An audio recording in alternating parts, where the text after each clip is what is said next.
Welcome, curious minds, to Paranormal M, where we unravel the secrets of the unseen. Hit that subscribe button and that like one, and turn on notifications to join us on our exploration of the extraordinary. Prepare to be amazed by our latest jaw-dropping revelations and first-hand accounts. Strange activity related to my old TV. This was probably a couple of years ago by now. I was laying in my bed watching ASMR videos.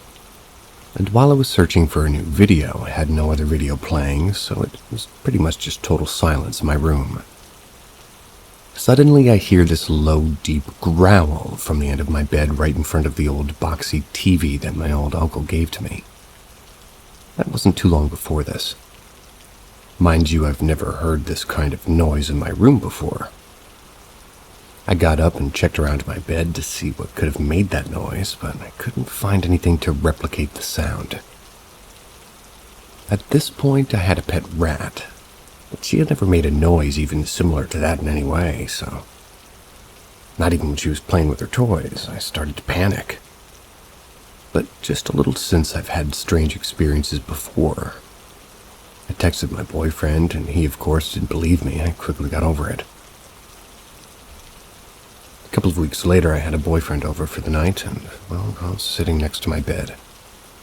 But at the foot of it, basically right next to the spot I heard the growl last time,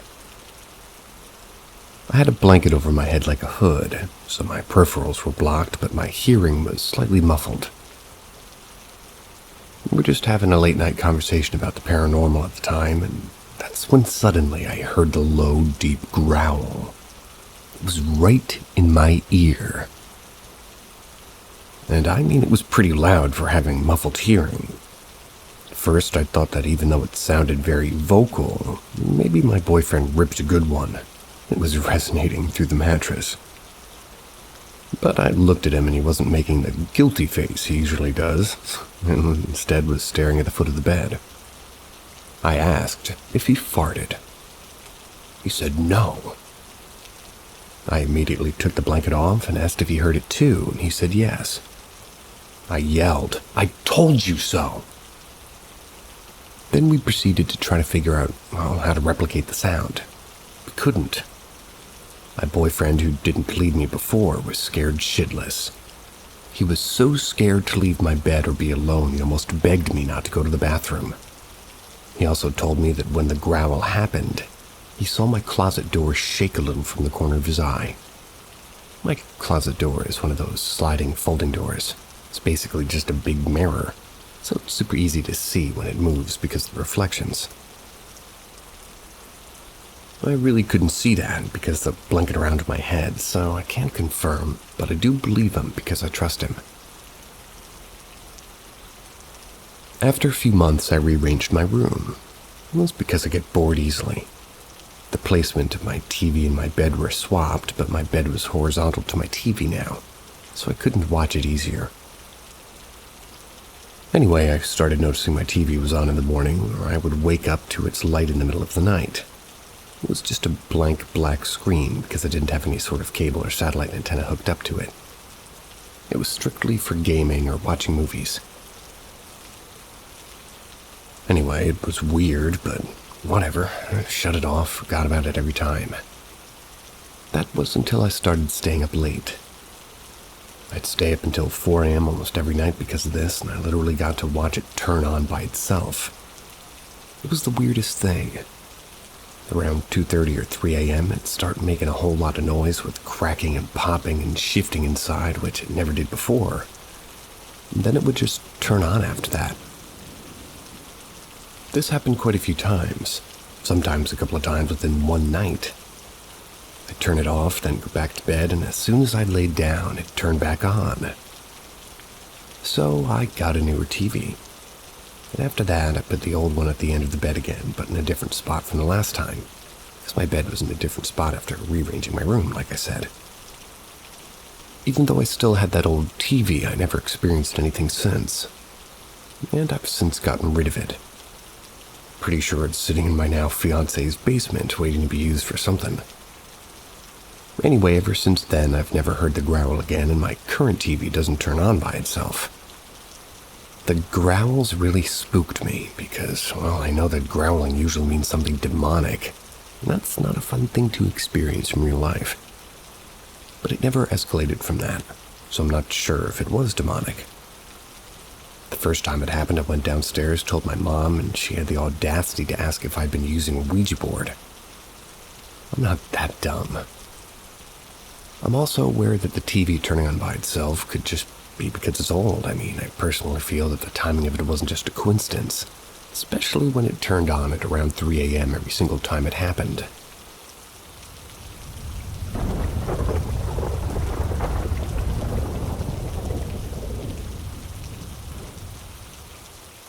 My creepiest sleep paralysis.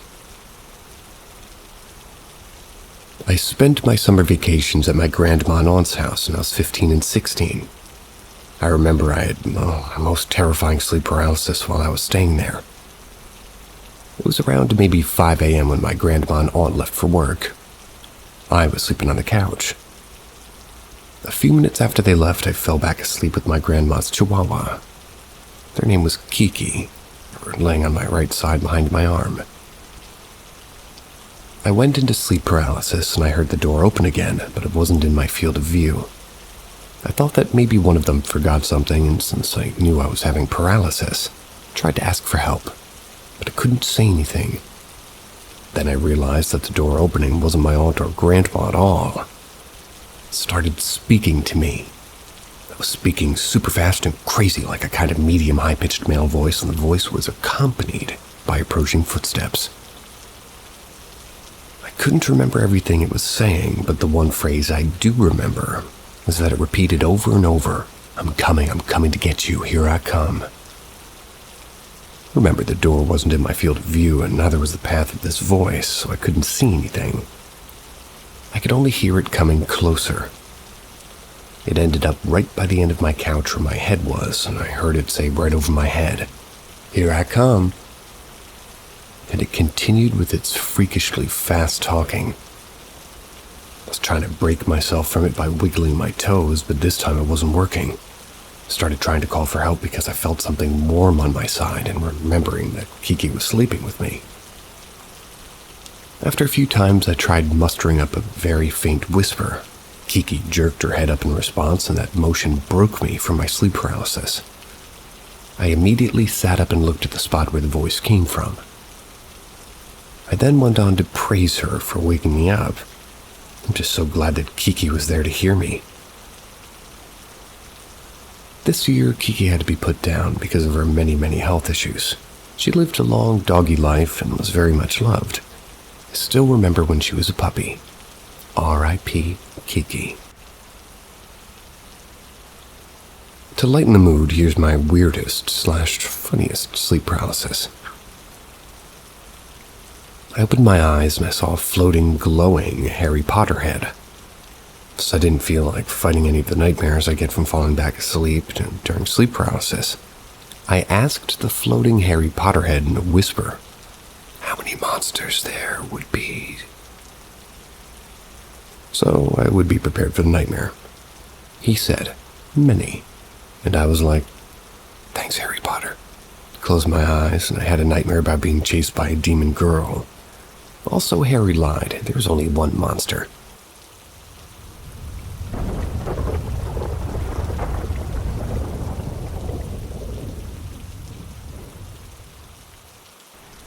Unusual knocking.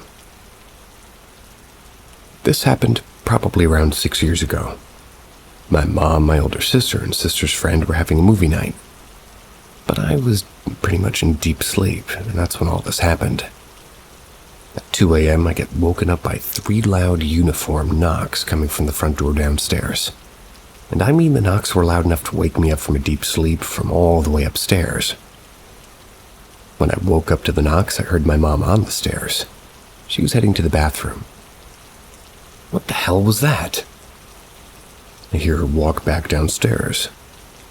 So, since I'm confused and my mom sounds concerned, I thought, damn, I'm gonna go see what's going on. So I head downstairs. My sister and her friend were sitting on the lowest seat. Their eyes were wide. They were clearly shaken up. My mom looked pissed off. She assumed that my brother and his friends were messing with us since my brother was out for the night. So she opened the front door and it was pouring rain out. There was no footprints on the couch. It was completely dry. She texted my brother and his friends too, seeing what they were doing. They said that they were just hanging out at his friend's house. So my mom tried to replicate the sound on the screen door, but the sound, rattled too much. It didn't sound really at all similar, so she knocked on the actual door and we all agreed it was that door that was knocked on. The spooky thing about that was that the screen door can't be opened from the outside, so if it came from outside, it would have had to have been a knock on the screen door. This made us think that it came from inside. These knocks were super loud and super uniform, like a cop was knocking on the door or something, but with extreme force. My sister and her friend were terrified since they were the only ones in the room when it happened. They couldn't figure out what made that noise since we all looked around the front porch and side door for a good hour. We couldn't find any signs that someone was messing with us. And remember, it was 2 a.m. and downpouring, so it was pretty unlikely anyone was out. Plus, there's no footprints. Still a mystery to this day, and we haven't experienced anything like that again.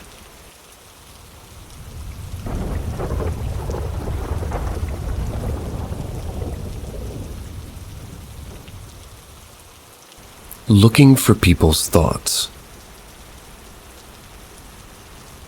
So my dad died from cancer in February 2021. The day I went to see him, he was extremely sick. A couple of days prior, my aunt called in to inform me that my dad's condition had taken a sudden turn for the worst. I needed to make the 4-hour trip to see him as soon as possible. So I did. It was the first time I'd seen him in 2 years, that he couldn't stand on his own and could barely even speak. After spending the day with him and my stepmother, my wife and I had to head home. I told my dad I'd be back in the next week on my day off. On our way home, I got a call from my stepmother. She was telling me that my dad was being rushed to the hospital because he had tried to stand up on his own 4 times and had fallen all 4 times. A couple of hours later, she called me again. She had to say that his blood pressure was dropping, and the doctor told her to get to the hospital immediately. So I knew what was coming later, and I had already made peace with the fact that my dad was going to die very soon, so I wasn't overly emotional. You're allowed to be. That being said, later at night I was sitting at home and had this sudden overwhelming feeling of grief. I was fighting back tears, and not 2 seconds later my stepmother called me to inform me that my father had just taken his last breath.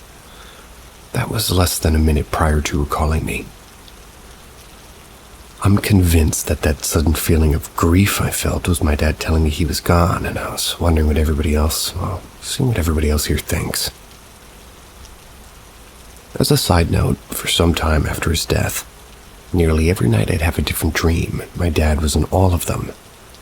And in the dreams, I knew that he had died, so it always confused me. He never really said much in the dreams, other than a few things I can't remember. He mostly just followed me around throughout the dreams, not saying much. I have no idea what to think of that, but those dreams have since stopped. But I had them for just over a year.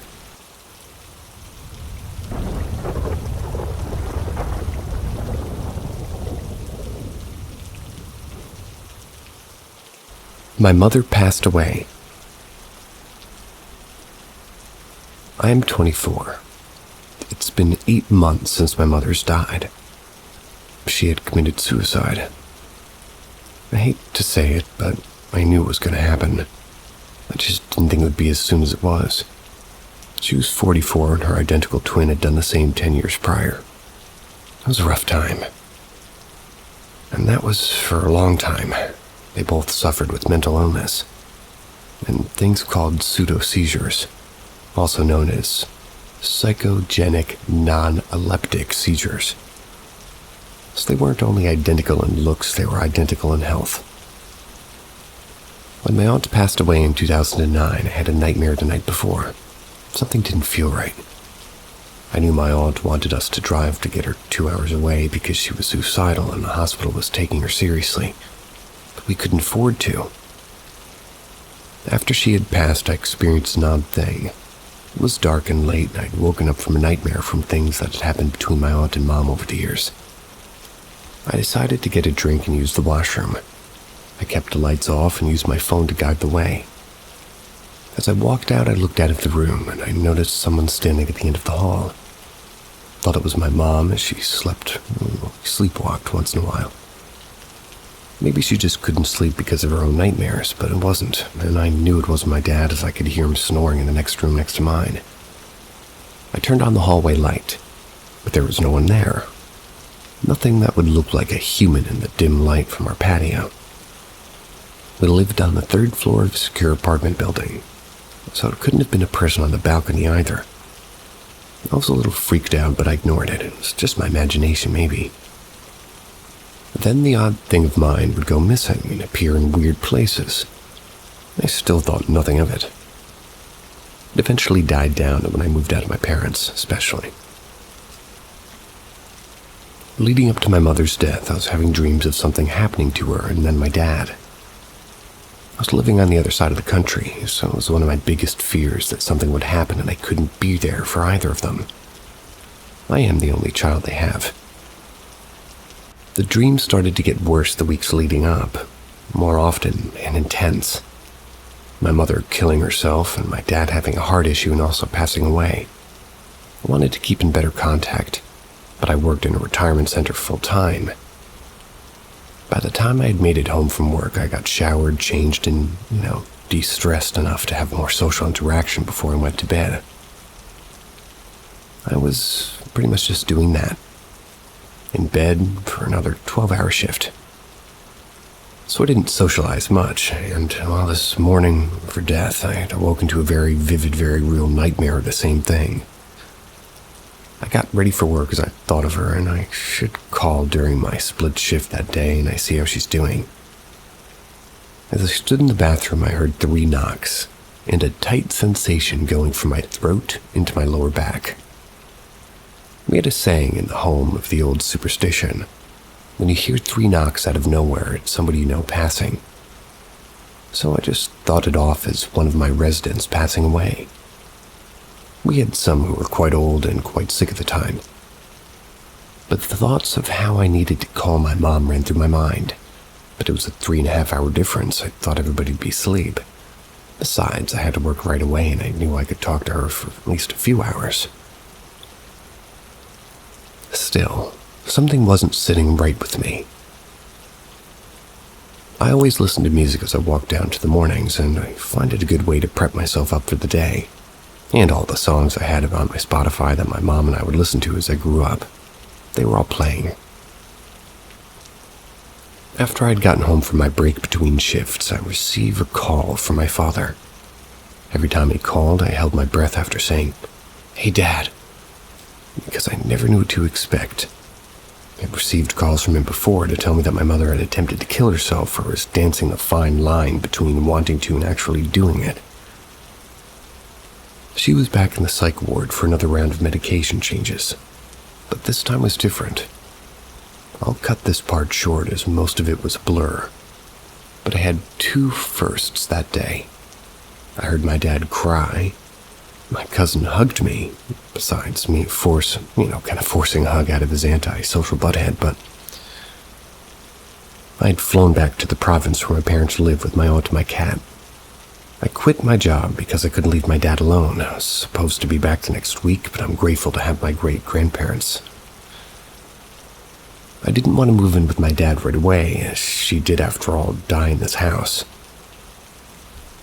I stayed at a friend's house until I was mentally stable enough to come and move in with my father.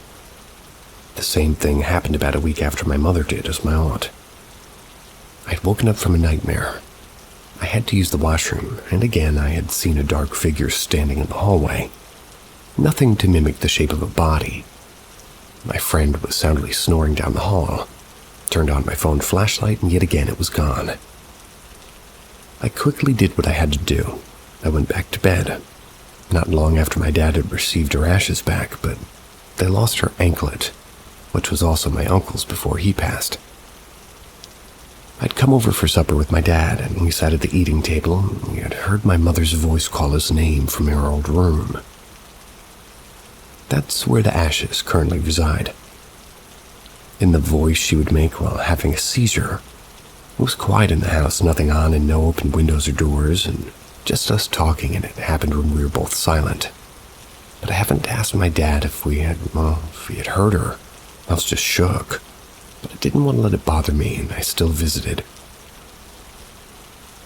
A couple of months later, I had moved in with my dad. In my mom's old room near the bathroom she had taken her life in. Started getting weird dreams and started to hate sleeping and being in the house at all. Then my dad went into heart failure. I'd nearly lost my father, but he's a smart man and noticed the signs that he might be dying along with the trouble breathing. He got himself into the house and down to his room, hooked himself up to his CPAP. Helped enough to call 911. Thank goodness. When he was in the hospital, I would hear noises from the bedroom and bathroom, and the scarier one of her just crying in the middle of the night in the bathroom. But then I ended up hearing her call my name in the seizure voice again. It was months later, and I wasn't the only one who heard it either. My uncle was visiting with me, and he heard it too. Since then, things have been going missing and reappearing in weird places. My dad's also said that he had some things happen. I don't know what to do. But it would be like my mom to taunt me like this.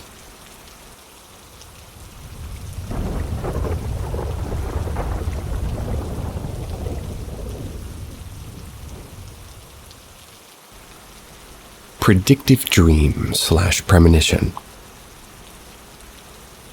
The following true story happened to me when I was a sophomore in high school. This was during the fall of '91. Began with a dark dream. I don't recall everything from the dream, but I remember an image of a bridge. I also remember an image, that of a baseball field. There was also fire, and I woke up with a bad feeling.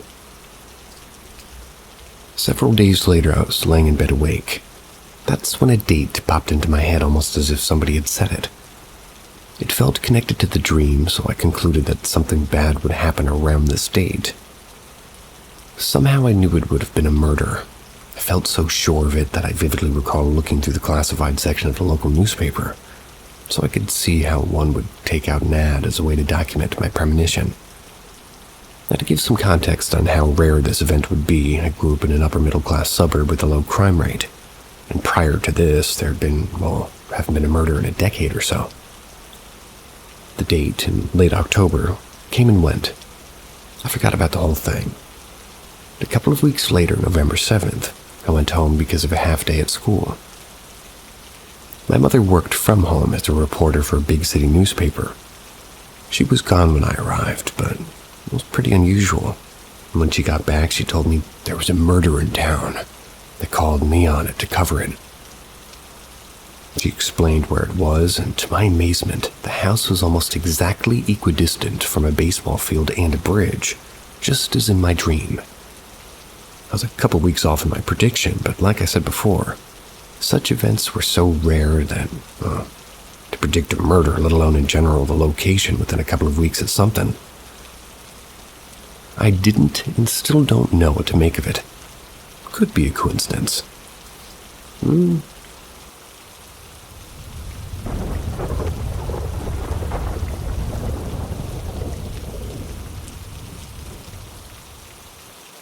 Ask Reddit 1. I was around 4 or 5 at the time. We lived in a trailer in Louisiana. I slept in a bunk bed with no headboard, and the bed was spaced about a foot away from the wall. One night as I slept, something knocked on my head, like you would knock on the door. Pretty much woke me up immediately, and I remember the pain and the burning sensation. Same burning as a noogie would have felt like. I bolted upright in bed and rubbing my head, not understanding what was happening. I was asleep and something hit me. Looked around the room and I didn't see anything. It didn't make sense, and then I thought to turn around and look at the space between my bed and the wall. There was a rotting hand slowly retreating underneath my bed. There were holes in the flesh, and I could see through to the bone. It was disgusting. Immediately jumped out of bed, making sure to land where it couldn't reach me, and I ran across the trailer to my mom's room. She also kept her doors shut and locked at night. I started banging on the double doors, pleading for help. I looked back to where the entrance to my room was. I didn't see it coming after me, but I was still terrified. After what seemed like an eternity, my mom opened the door and I told her something along the lines of, "There's a monster." She made me go back with her to my room and she carried me, because I refused to go. She made it a point to show me that she was looking around for anything that would be a monster. She even checked underneath the bed against my lamentation. She told me that it was just my imagination, that I should rest. I refused to sleep in that room again for a while until I was forced. Around half a year later, I was awoken from a deep sleep again. I'm a very heavy sleeper and I don't wake up for just anything. Something felt very wrong. Nothing touched me, but I just felt very afraid for no reason. I sat up in bed, looked around the room, and something began to materialize in a nook by my closet. It looked like a static TV, or at least the static inside of one, and it formed a central mass and started sprouting limbs. When I saw that, I jumped up, ran past it, straight to my mom's room, started pounding on the doors, begging, "Please help me." Tears were pouring down my face, and this time just felt so much more visceral than the last encounter. As I pounded away at the doors, I turned around, looked down the trailer to the entrance of my room. This thing peeked out at me, went back into the darkness, came out again, watched me from the doorway, went back into my room one more time, then came back into the entrance of my room, looking right at me. It had no face, no details. It was just a body made out of what looked to be TV static. I still knew it was watching me like a starving bear. It wanted me, and with such curiosity I could feel it in my bones. Nice bear analogy. It started moving toward me in a fashion that made it seem like it was on a conveyor belt. The closer it got, the faster it got. The louder and more desperate my lamentation grew. Got so close I turned around from banging against the doors to putting my back against the door to face it. It got to within a couple of inches from my face, and that's when my mom opened the door and I fell back, and as I fell I watched this thing pop like a bubble in front of me. It was there and then gone. My mom tried to explain it away, like, well, the other time, still tries to do that to this day. She will never be able to convince me that I didn't experience pure evil and terror at the time of my life. I used to feel as though my whole bed was spinning as I tried to sleep at times. I was plagued by terrible nightmares. And before you say my experiences were nightmares or sleep hypnosis, you can't move while you're under the effects of sleep hypnosis, so how then was I able to jump up and run away each time? How could I be awake, move around, and get help if I was dreaming? I couldn't have, this is the one thing that convinced me. Screwed that one up, me. I couldn't have. And this is one thing that convinces me I had a brush with something. Something you never want to come into contact with.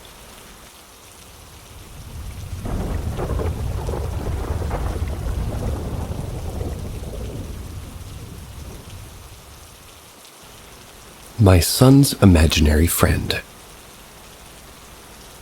My story isn't too old. I live with my great-grandmother in her house. She died about 3 years before I was born, and her name is Elizabeth. My son was born in 2009. When he was a toddler and started talking good and playing, he would constantly talk to someone or something. He would giggle and say, "Hi, Lee, sing it again." One morning when I got home from work, he was sitting in his high chair eating breakfast and watching cartoons, and my dad was in the other room. I heard him talking and carrying on. He said, "Lily, my mom is home. Tell her the song." I heard that and asked him, well, what song? He started singing Jesus Loves Me. I never knew he knew it, nor did I ever sing it to him. I figured one of my grandparents told him, so I sat down somewhat dozing off because I worked long night shifts. He then was explaining to his friend Lily who the bubble guppies were, and laughing, answering in questions. Started giving me the creeps, and I asked him who Lily was.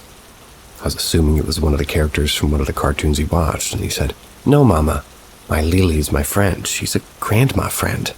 And I just love my Lily, and she loves me, and she loves you, and she loves my mama, and the great, what we called grandma, and she loves my shug," what he would call my mom. So I figured he saw something on TV. Fast forward a few days, and I was at my grandmother's for lunch or something, and started looking through photo albums. He came up and sat in my lap looking at photos with us.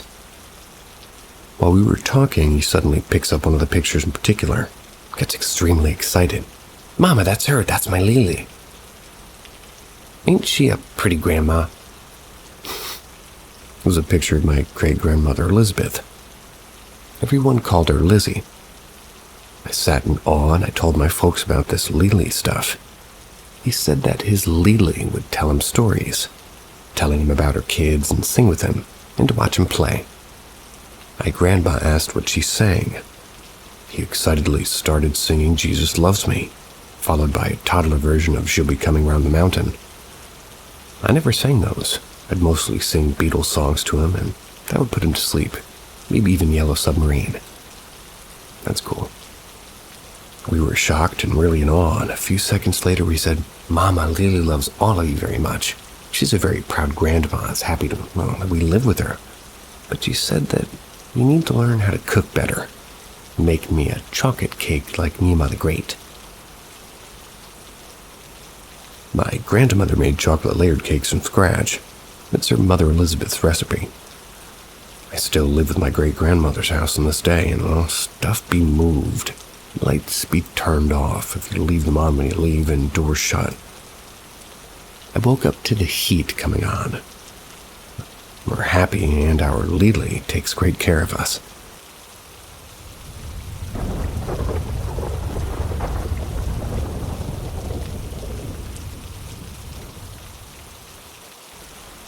It was something that he took to the grave.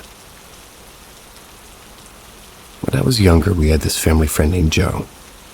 We called him Debinock. Okay. He was awesome, one of those uncles who would spoil the shit out of you. He became sick one day, passed away when I was at school. I was in maybe 5th or 6th grade, so I didn't really know what was going on at the time, but he was diabetic. And like my dad, too, but Joe was worse. One of the last times that I'd seen him was at my parents' place. They got home from school, and he was pale and seemed drowsy, silent. My dad told me he was sick and that he had something for me. It was a $5 bill. Before I got home and started to become aware of Joe's conditions, my dad told me that he was seeing people that weren't there. Like people that have already passed away, loved ones, like standing around in the living room, present. His condition grew dire. He couldn't leave his house or even get up to leave his bed. But his wife Naomi was taking good care of him. She had told us a story a few nights before his death. They had a horrifying experience. She gets ready for bed and falls asleep next to her husband. She eventually wakes up to somebody screaming her name. The bed's empty, and Naomi realizes that the screaming is coming from the front door, and it's in Joe's voice. He's shouting the words, "Naomi, get the fuck out here and see this!" She jumps out of bed as fast as she could, and she races toward the front door. As she's halfway, she can hear a glass smash, followed by these loud, heavy footsteps stomping off and down the footsteps. She approaches the door, and Joe is shaking with a shocked expression pointing off into the darkness. Naomi sees this shadowy figure bolting fast. He bolted into the field not far away from their house. She was chilled to the bone, but was able to bring her husband back inside. It was peculiar. Joe was incapable of leaving his own bed, but was able to somehow in the middle of the night make it to the front porch with a glass of water for fresh air. And that's where he was met by whatever that thing was. He never told anybody what he had seen. The scary thing is he passed away while standing in that exact same spot.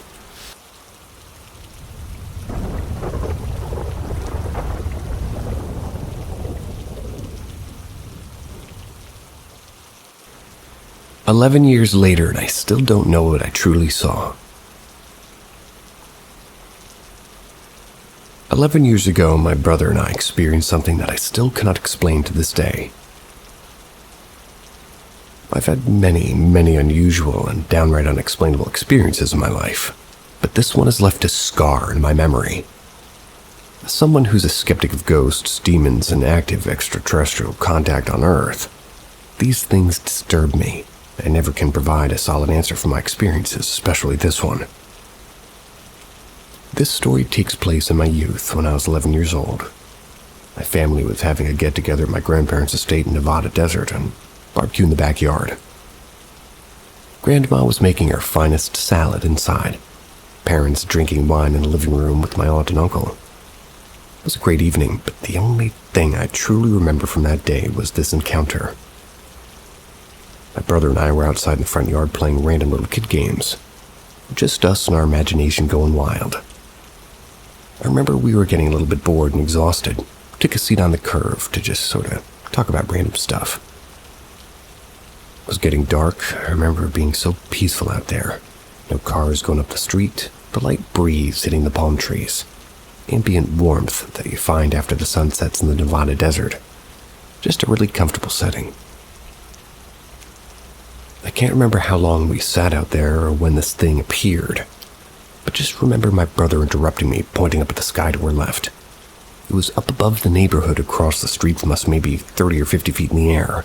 It was something large. Well, two somethings. There were two massive white lights slowly moving from the left of our view to the right. It looked like it was only as far as our neighbor's house, which was right across the street from us.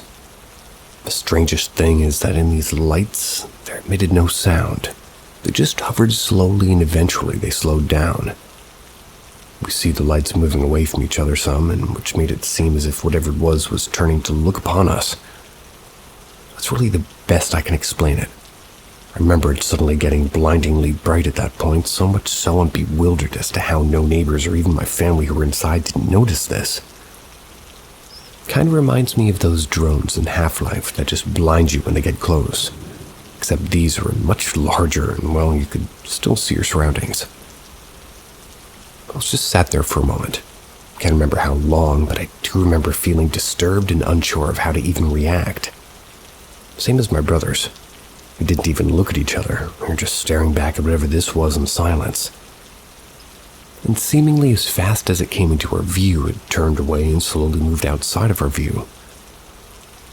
As it pretty much disappeared behind my house, I slowly came back to my senses.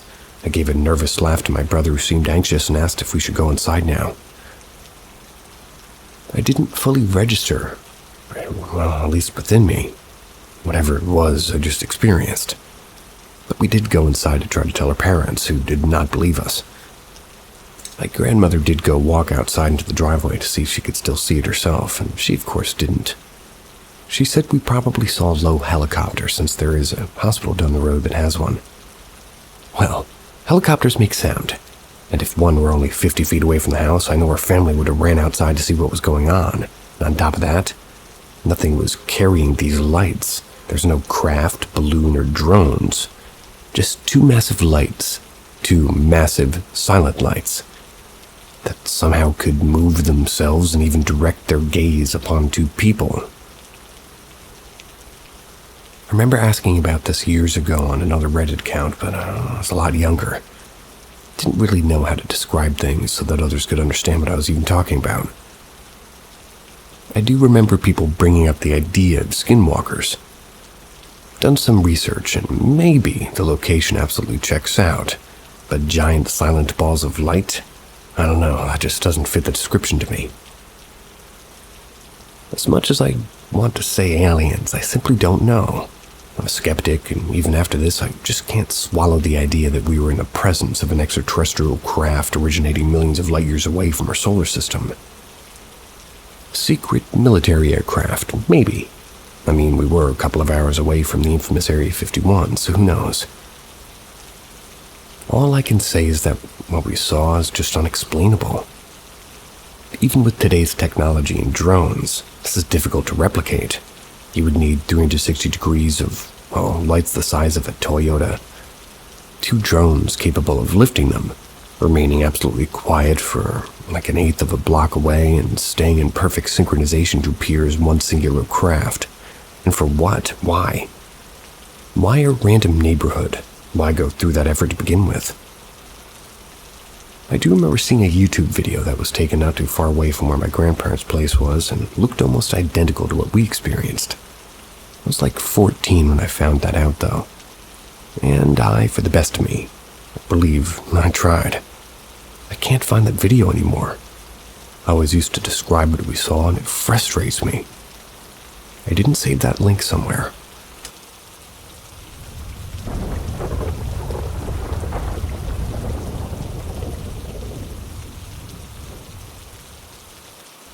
Demonic activity in the Midwest.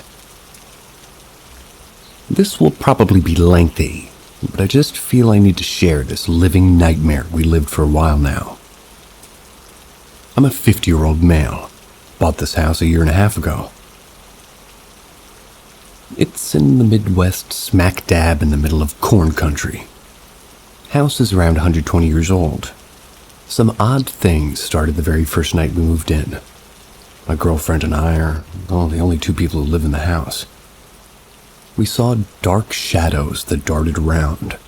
Could only catch them out of the corner of our eyes, but we both saw them. House needs a lot of work. Being a handy sort of guy, I quickly started a major remodel project. It needed plenty of work. The very first piece of wood I removed was a piece of baseboard, and 2 postcards were behind it. They were dated April 1909. As I continued with the work, activity ramped up. I don't know if I got burned out with it or something else was to blame, but I just lost all my energy and drive to keep working on it. Fast forward to approximately 6 months ago. I started getting strange ringing in my ears. I would describe it more of a frequency, like a sound, almost like a dial-up modem, became non-stop. My girlfriend started getting, pretty much the same thing soon after. And hers also became non-stop. To this day, we both continue to be afflicted with this. It's maddening, no end, it never stops.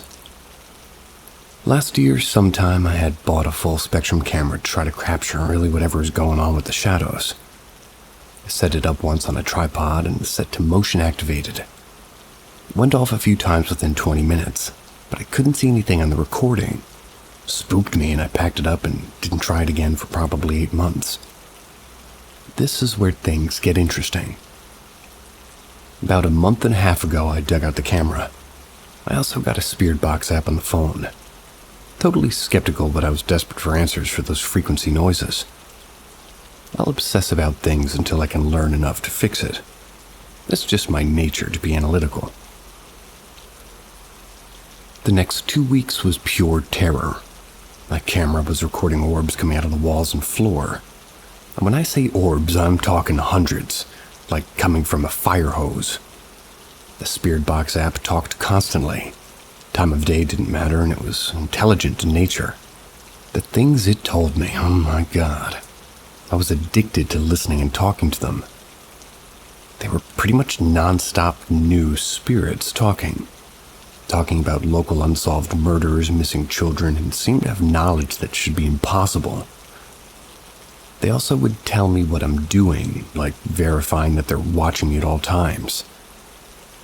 They also foretold future events, which actually came true. And then it attached to me. I've never been so scared in my life. My whole body felt electrified. My hair stood on end. I had goosebumps. My pupils were fully dilated and my irises, what you could see of them, were blue. And I have brown eyes. Weird things were happening when I walked into a room. Popping noises everywhere. Things moving by themselves. Candles boiling. And the flame at 90-degree angles. Marks on my body, burns, bites, scratches. I wound up fleeing the house. Slept in my pickup truck. 19 degrees outside. We stayed gone for about 3 weeks. Everything electrical multi-functioned around me. If I held my phone, it would flash off and on, and I could hear demonic screaming and growling through my phone and my car stereo, even when the power was off. In short, my life took a downward spiral. I'm trying to regain a foothold. It's attached to my girlfriend for short times and a couple of others who visited the house. I've had the house blessed a couple of times, but almost every church wanted nothing to do with it. So a friend of me and my girlfriend took on trying to rid the house of these entities ourselves.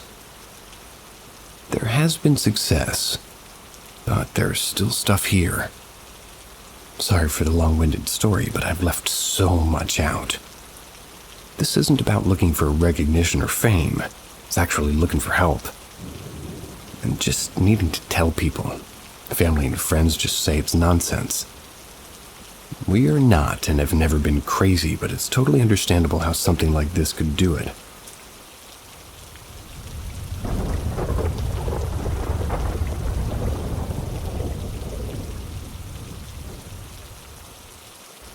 When the upstairs neighbor is a serial killer.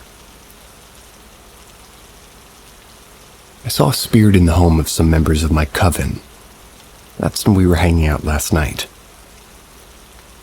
I don't usually see spirits, so I said something to them. We cast a circle, did some divination, pendulum and cards, and found a lot about him. We've had our suspicions for a while that the upstairs neighbor's involved in trafficking. He likes to take young native girls home that are seen for a few days and then they're just gone forever. It's the bad side of town in a very rural state, right next to the reservation. We found the spirit's identity in a missing persons list from a city a few hours away. When we called his name, the energy became more focused and we were able to communicate with him via pendulum. That and the cards gave us an idea of when he died and how. And now all the spirit's rage is pointed upstairs. He's on good terms with the members of the coven. I asked if it could be shown where the body is, and I got a yes. It's on the property. I think in one piece, but maybe not. At least maybe not immediately recognizable as him. I feel like I'm in a fucking TV show. My friends are trying to hustle to move out of that house, and I don't know whether to submit a police report or not, because all I have to work with right now is the ghost of this missing kid swung my pendulum in a circle, so now I know he's in the shed. All this kid wants, really, is for his family to have closure. He still hasn't had a funeral. He's been missing for months. Go into the shed. Come on.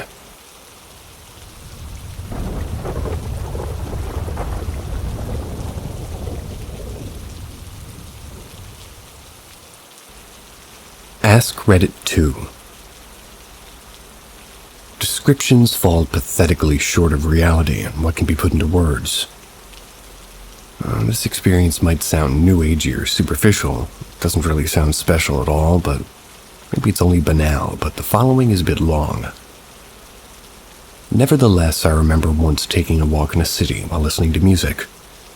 I don't know if it was because I had a good night's sleep or if I was feeling somewhat drowsy, paradoxically. Nevertheless, in an instant from being a regular dude walking, the world disappeared. It wasn't darkness, and I think it may be the opposite of meditation, but I felt pure consciousness. It was as if my body disappeared completely and all I was, and just experiencing that moment. It was weird. Not an empty, no nothing kind of a thing, but a flow of uninterrupted thoughts floating. The world receded. I could tell there subconsciously that there was something there, but it felt like whatever was out there was like a very thin sheet of paper. A kind of soft shield in which my thoughts pushed away. It was unbelievable. I was a pure conscious being. I believe the experience must have lasted anywhere between 10 to 15 minutes. I came down rather quickly, but softly at that, if that makes any sense. I knew as soon as it was over that it was once of those mystical experiences which cannot be explained, at least not by our current understanding of the brain or the world. Ever since then, I've had anticipations of it happening again, slight hints, but they never fully happened. It furthered my conviction that the world is a construction that we make. based on relatively poor sense data that bombard our senses. I don't think the word paranormal is helpful, it's all natural stuff. But natural investigation of the serious kind is not capable of rendering this intelligible.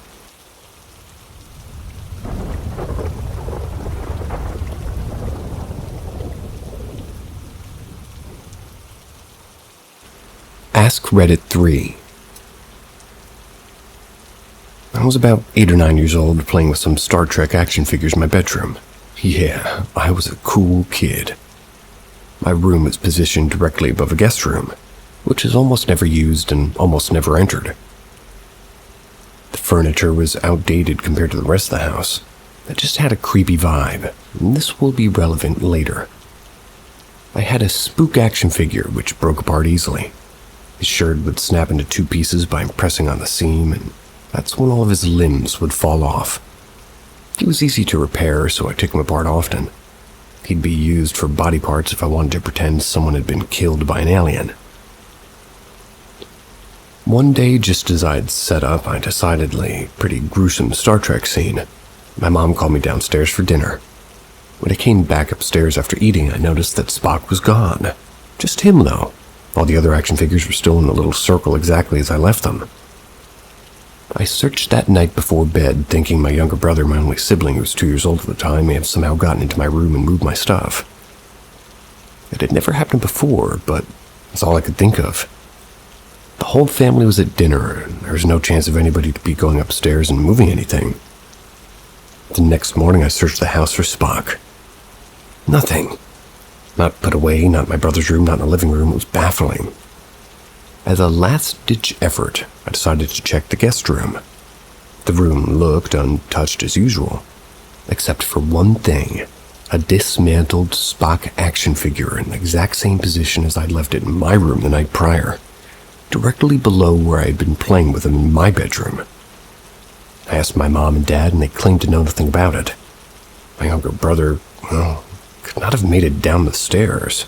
I also wouldn't have been able to make the same Spock pile that I had made the previous night. It was as if my toy had just translated a few feet in the Z direction right across through the floor. Z-axis.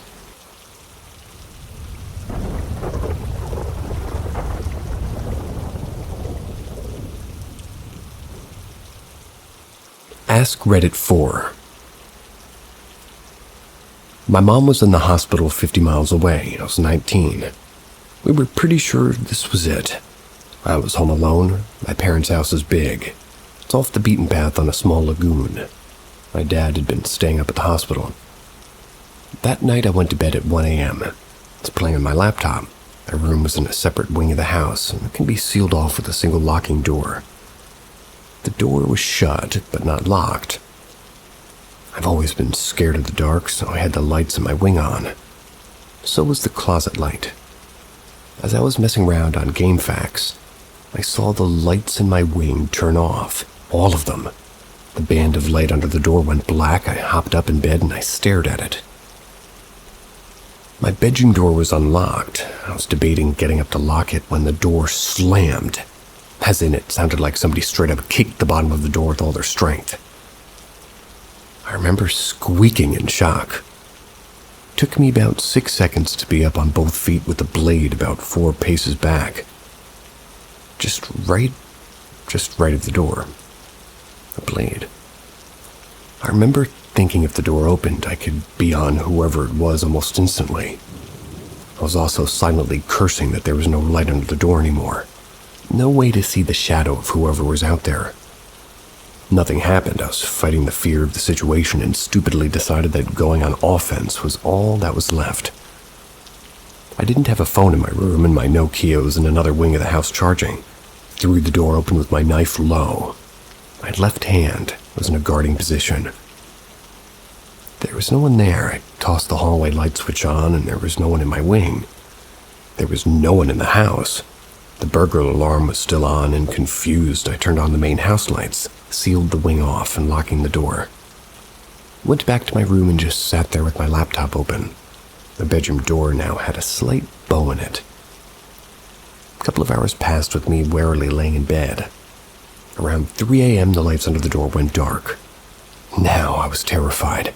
My knife seemed pretty insignificant and my previous dumb courage had run out. I scooted my bed, which is no easy task, against my bedroom door. Grateful, the door opened inward and, well, it all felt so wrong. Like something was angry with me. I retreated to my closet and waited for the sun to come up. When the skylight in my room got bright, my courage returned and I moved the bed and exited my room. The wing door had been unlocked, which required a key from the other side. I heard footsteps coming down the stairs in the main house. I realized that my dad was home. I felt a little foolish, as obviously he had been responsible for turning the lights off the second time. I lead my greeting with, "Oh, so it was you who turned all the lights off." He looked at me and replied, "What? I got home about 10 minutes ago." I have zero clue what happened that night, but it never happened before that night or after. Whatever it was, it seemed like, well, the dark, and I wasn't a fan of doors, and it seemed to be in my wing of the house. My parents built the house, and nothing untoward had ever taken place there. My bedroom door at my parents' house still has a bow in it to this day, and this was almost 20 years ago. My mom's still alive, and for that, I'm extremely grateful.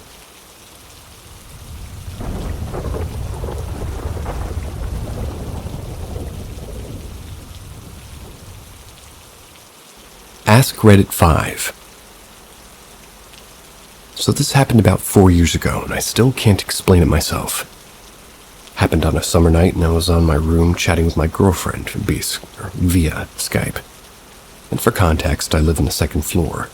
My parents' apartment has 3 rooms, and my dad was sleeping on my parents' bedroom. Sleeping on it. My room is the one right next to the main door. My mom was out with her friend for her night walk. At some point, I needed to take a pee. I told my girlfriend to hang on a minute. I'll be right back. So there I was going to the bathroom when I heard footsteps coming from the main door. The sounds someone makes when they're going upstairs. I figured it might be my mom, and I checked through the hole in the door, and I don't know how it's called in English, but you get the point. Peephole. When I looked, I saw a little girl, seemed to be about 10 years old, standing on the stairs looking at me. The image wasn't clear because it was dark, which is hard to explain since the stairs have moving detection lights, and the lights should have been on. I was able to see the girl still, because the lights coming through the windows from outside the block, but it was still dark. I looked at the girl for 2 seconds, which seemed like 5 minutes, ran back in my room and told my girlfriend about it. She told me I looked like I saw a ghost. I was really terrified. I didn't want to pee that night at all, so not until my dad woke up and he went too. Another thing hard to explain is that on my block there's no teen girls. Why would a random girl that doesn't live there just stand there on the stairways in complete darkness? Again, I was able to see her because the lights outside the block that were coming in on the windows and the stairways. And here comes the creepiest part. In the apartment next to ours lived an old lady. She had only one daughter that never visited her, no grandchildren. She was very close to our family, and she always gave us pies and these kind of attentions. And that was only to find out the day after I saw the supposed girl that this lady was dead for 3 days already. I immediately made a correction, or correlation probably, thinking maybe the little girl was the old lady trying to send a message or something. It also confirms that it was not my mind playing games, since I did not know the event that the old lady was dead when the event happened.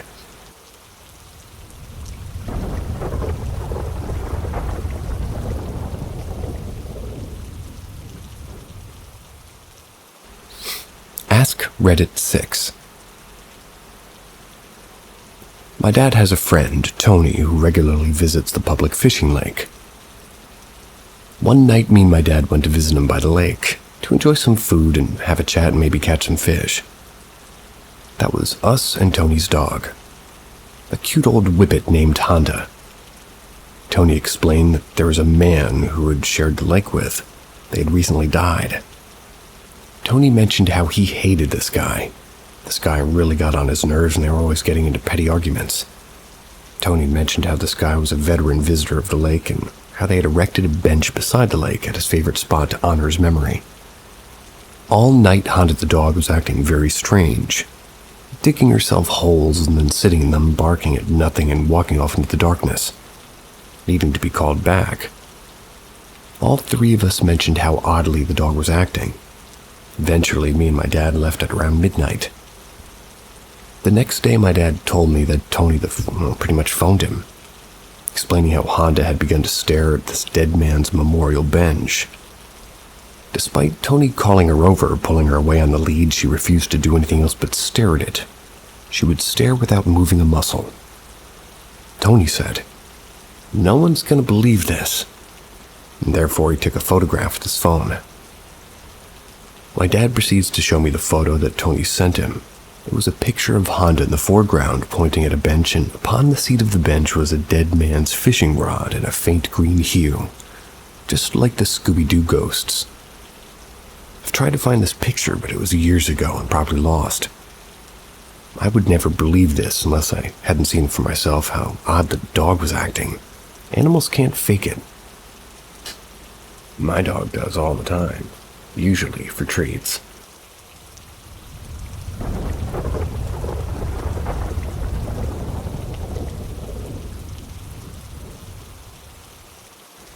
Ask Reddit 7.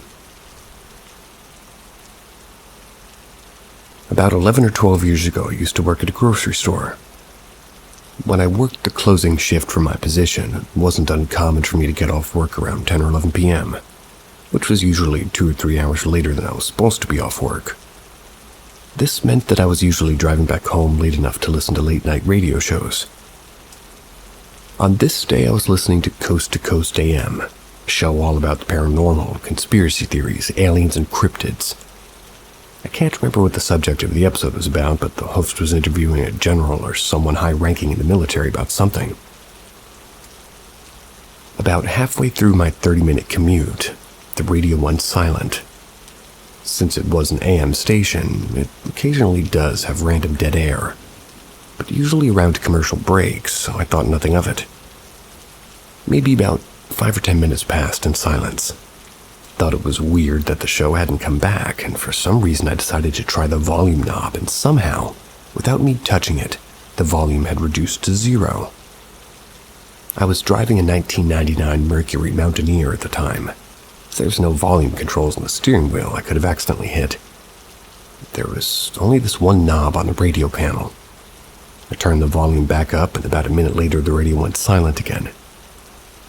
I stopped at a light about 5 minutes from my apartment and tried the volume knob again. Sure enough, it had reached this volume of 0. While stopped at the light, I watched the volume bars on the display reduce on their own without me having touching anything. I was weirded out since my car had never done this before, but I was also annoyed because I wanted to listen to the radio, and for the rest of the drive, I pretty much fought with the radio. I would try to reduce the volume, and I would turn it back up, and one hand on the wheel, the other on the volume knob, taking it up one increment at a time each time the volume started to drop. As soon as I got to the gate of my apartment complex, it stopped. When I parked, I waited for it to happen again, but the volume remained steady. It never happened again as long as I had that car. I've always wondered if somebody out there was trying to prevent me from listening to that episode. I've tried to go back in Coast to Coast's archives on their website to figure out what episode it was, but never had any luck. Sometimes we don't have luck, sometimes we've got a lot. Sometimes we have even luck. That's the one I'm pretty much betting everything on. See ya.